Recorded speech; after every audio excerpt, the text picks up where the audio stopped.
গত কয়েকদিনের টানা বৃষ্টিতে বাড়ছে দুর্ভোগ। রাজধানী থেকে শুরু করে বিভাগীয় শহর, প্রতিদিন নতুন নতুন এলাকা ডুবে যাচ্ছে জলাবদ্ধতায়। ঘরবন্দি মানুষ, রাস্তায় যানজট, স্কুল কলেজ বন্ধের শঙ্কা, সব মিলিয়ে দুর্যোগপূর্ণ পরিস্থিতির মুখে বাংলাদেশ। খাগড়াছড়ি জেলার দীঘিনালা উপজেলায় টানা বৃষ্টি আর উজান থেকে নেমে আসা পাহাড়ি ঢলে নিম্নাঞ্চল প্লাবিত হয়ে পড়েছে। এতে উপজেলার কলাখালী ও মেরুং ইউনিয়নের শতাধিক বাড়িঘর ডুবে গেছে। হঠাৎ পানি বাড়তে থাকায় ক্ষতিগ্রস্ত পরিবারের মানুষজন নিরাপদ আশ্রয়ের খোঁজে বিভিন্ন আশ্রয়কেন্দ্রে উঠতে বাধ্য হয়েছেন। নোয়াখালীতে অতিবৃষ্টির ফলে সৃষ্ট জলাবদ্ধতা ও সম্ভাব্য বন্যা পরিস্থিতি মোকাবেলায় সকল প্রাথমিক বিদ্যালয়ের ক্লাস বন্ধ ঘোষণা করা হয়েছে। 3 দিনের টানা বৃষ্টিপাতের কারণে তলিয়ে গেছে রাস্তাঘাট, বাড়ির উঠান ও সড়ক। পানিবন্দী হয়ে আছে হাজারো মানুষ। অনেকের পুকুর ডুবে গেছে, ভেসে গেছে মাছ। শহর ও আশপাশ এলাকায় ড্রেনেজ ব্যবস্থা বেহাল ও যত্রতত্র ভরাট হয়ে পড়ায় এই জলাবদ্ধতার কবলে পড়েছে পৌরবাসী। চট্টগ্রামে সকাল থেকে থেমে থেমে বৃষ্টিপাত অব্যাহত রয়েছে। বৃষ্টির মধ্যে ভোগান্তিতে পড়তে হচ্ছে কর্মজীবী ও শিক্ষার্থীদের। বৃষ্টির পরিমাণ আরও বেড়ে যাওয়ায় পাহাড় ধসের সতর্কতা জারি করেছে আবহাওয়া অধিদপ্তর। আমাদের হাঁটু বরাবর পানি, বাসায় ওই সকাল থেকে পানি ইস্তে মরে যাচ্ছি, রান্না বান্না করতে পারতেছি না। এটা তো আসলে সিটি কর্পোরেশন, কারণ ড্রেন নর্দমা সবগুলো এখন বন্ধ আছে, সেজন্য পানিগুলো কি যাচ্ছে না। হয়তো বৃষ্টির পানি হচ্ছে ঠিক আছে, কিন্তু বৃষ্টির পানি যাওয়ার যে জায়গা দরকার, আমাদের সব জায়গায় ড্রেনগুলা মানে নোংরা। এই অবস্থার জন্য আমরা দায়ী করব চট্টগ্রাম উন্নয়ন কর্তৃপক্ষ এবং সিটি কর্পোরেশনকে। বরিশালে একদিনে 159 মিলিমিটার বৃষ্টিপাত রেকর্ড করা হয়েছে। 5 দিনের অবিরাম বর্ষণে নাকাল হয়ে পড়েছেন বরিশালবাসী। ব্যাহত হচ্ছে স্বাভাবিক জীবনযাত্রা। পানি না নামতে পারায় ফসলি ক্ষেত, লোকালয় এবং সড়কে তীব্র জলাবদ্ধতা তৈরি হয়েছে।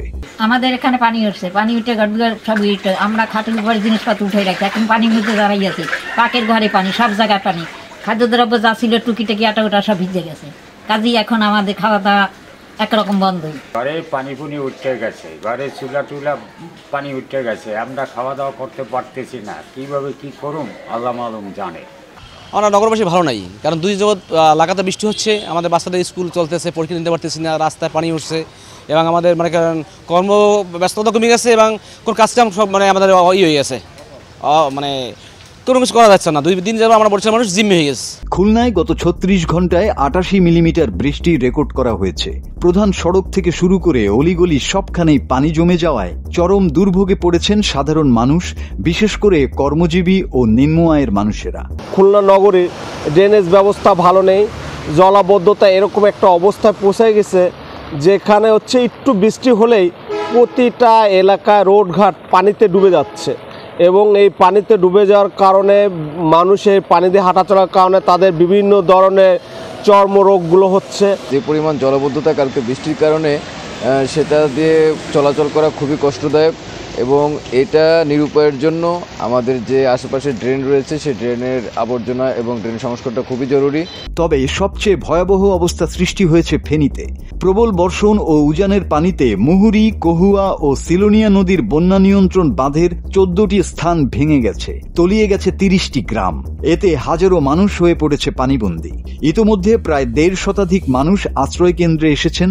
দুর্গতদের জন্য শুকনো খাবার ও রান্না করা খাবারের জন্য 6.5 লাখ টাকা বরাদ্দ দেওয়া হয়েছে। পাশাপাশি সার্বক্ষণিক পরিস্থিতি পর্যবেক্ষণের জন্য খোলা হয়েছে কন্ট্রোল রুম। খুবই খারাপ আমাদের দুর্গত এলাকা, বন্যার পানি, মরি নদীর পানি। কালকে রাত 8টা থেকে খুব অবস্থা খারাপ, এলাকার আশ্রয় অনেক লোকজন গেছে।